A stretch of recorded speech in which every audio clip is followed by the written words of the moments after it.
Қызды сұлулық үшін алған адам өмір бақи қарауыл болады. Қызды ақшасы үшін алған адам өмір бақи құл болады. Кедей жарлы болады, соның құлы болады.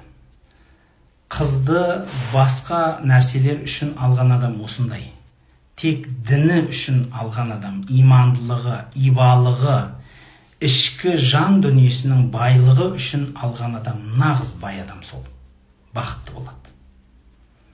Сондықтан қыз таңдауда міндетті түрде жүрек байлығына қараңыз. Жүрек байлығын сіз танымасаңыз, ата-анасынан танисыз. Ата-анасымен араласу үшін ағайын үлкендерді шақырыңыз.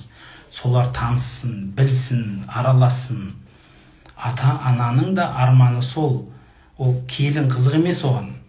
Оған құда қызық. Құдаменен арқа-жарқа болып отырса, соныменен мақтанса, бұл өмірдің бір мақтанышы бұл да.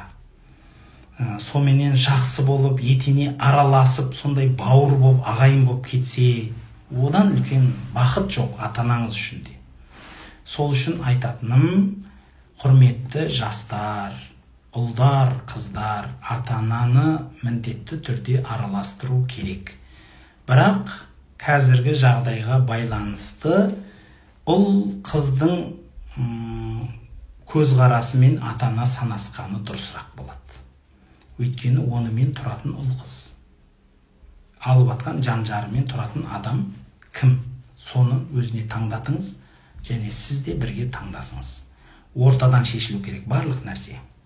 Ата-ана тарапынан да, алып жатқан ұл қыз тарапынан да шешілу керек. Міне осылай кеңесіп пішкен тон келте болмас деген әдемі сөз осы. Соңғы бір-екі сұрақпенен тәмамдаймыз, құрметті бауырлар.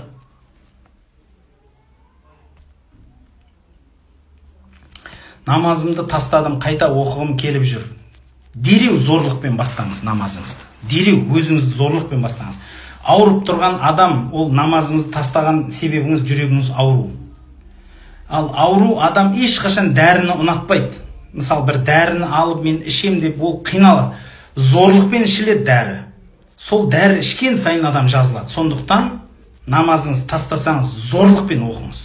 Қиналып оқыңыз да, әр оқығаннан кейін, бірақ міндетті түрде бір әдет қылыңыз. Намаздың рахатын жазыңыз. Жазамасаңыз өзіңізге айтыңыз. Рахатын айтыңыз өзіңізге.